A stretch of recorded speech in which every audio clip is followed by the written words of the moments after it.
हर हर महादेव। देखिए, प्रदोष व्रत भगवान शिव शंकर का आशीर्वाद प्राप्त करने के लिए किया जाता है और मंगलवार के दिन आने के कारण इसे मंगल प्रदोष अथवा भूप प्रदोष कहते हैं। मंगलवार के दिन हनुमान जी की पूजा होती है। हनुमान जी भगवान भोलेनाथ जी के ही अवतार हैं। इसलिए मंगलवार और त्रयोदशी दोनों एक साथ आने पर भगवान भोलेनाथ और हनुमान जी दोनों की कृपा प्राप्त होती है। आइए शुरू करते हैं भूप प्रदोष व्रत कथा।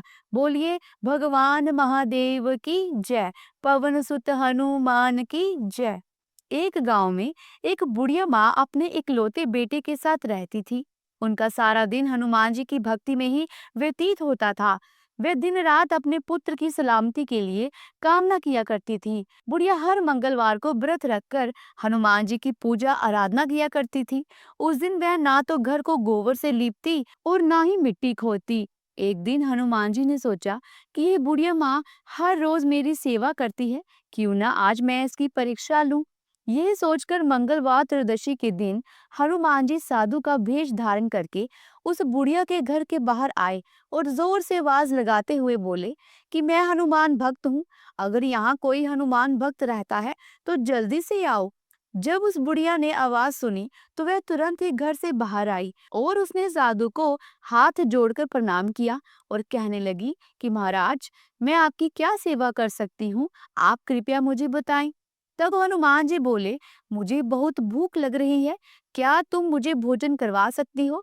इतना सुनकर बुढ़िया माँ ने साधु महाराज को घर के अंदर आने को कहा और आसन बिछा दिया।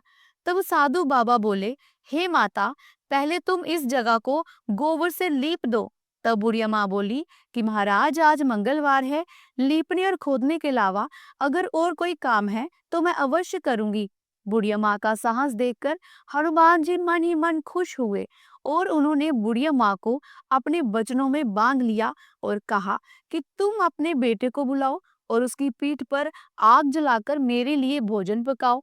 साधु बाबा की बात सुनकर वे बहुत दुखी हुई, परंतु वह वचन में बंधी हुई थी, इसलिए मजबूर होकर उसने अपने बेटे को बुलाया और जमीन पर लिटाकर उसकी पीठ पर आग जलाकर भोजन पकाया और साधु महाराज के पास आ गई। बुढ़िया को देखकर हनुमान जी बोले, बन गया भोजन। तब बुढ़िया माँ बोली, हाँ महाराज, भोजन बन गया है, कृपया करके आप भोजन ग्रहण कीजिए। तब साधु बाबा बोले, पहले तुम अपने बेटे को बुलाओ, वह भी साथ खाना खाएगा। साधु बाबा की बात सुनकर बुढ़िया माँ बोली, महाराज, आप कैसी बातें कर रही हैं, मेरे बेटे की पीठ पर आग जलाकर ही तो खाना बना है, वह भोजन करने कहाँ से आएगा। तब साधु महाराज बोले, माता, तुम आवाज तो लगाओ। तब बुढ़िया माँ ने अपने बेटे को आवाज लगाते हुए कहा, मंगल बेटा, आ जाओ, भोजन कर लो। माँ के बुलाते ही बेटा दौड़ा दौड़ा वहां पर आ गया।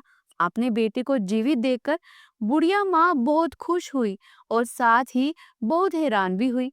वह साधु बाबा के चरणों में सिर रखकर बोली, आप कोई साधारण पुरुष नहीं हैं, कृपया करके अपने रूप के दर्शन करवाइए। बुढ़िया माँ के ऐसा कहते ही हनुमान जी वास्तविक रूप में प्रकट हो गई।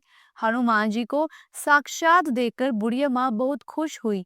तब हनुमान जी बोले, हे माता, मैं तुम्हारी सेवा और भक्ति से बड़ा ही प्रसन्न हूँ, मांगो, क्या मांगती हो। तब उसने कहा, हे भगवान, मैं अपने पुत्र की सलामती चाहती हूँ। तब हनुमान जी ने उन्हें आशीर्वाद देकर और सुख समृद्धि प्रदान करके अंतर्ध्यान हो गए। इस प्रकार हनुमान जी ने बुढ़िया माँ और उसके बेटे के सभी कष्टों को दूर कर दिया। हे हनुमान जी, जैसे आपने बुढ़िया और उसके बेटे को सुख समृद्धि का आशीर्वाद दिया, वैसे ही कथा को सुनने अथवा पढ़ने वाले पर अपना आशीर्वाद बनाए रखना। तो बोलिए भगवान महादेव की जय, हनुमान जी की जय।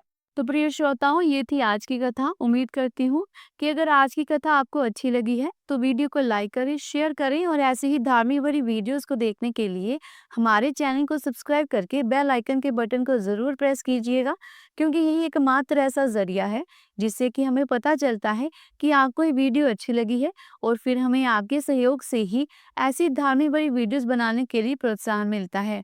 जल्दी मिलती हूँ एक नई धार्मिक भरी वीडियो के साथ। तब तक के लिए प्रेम से बोलो, देवों के देव महादेव की जय, पवन सुत हनुमान की जय।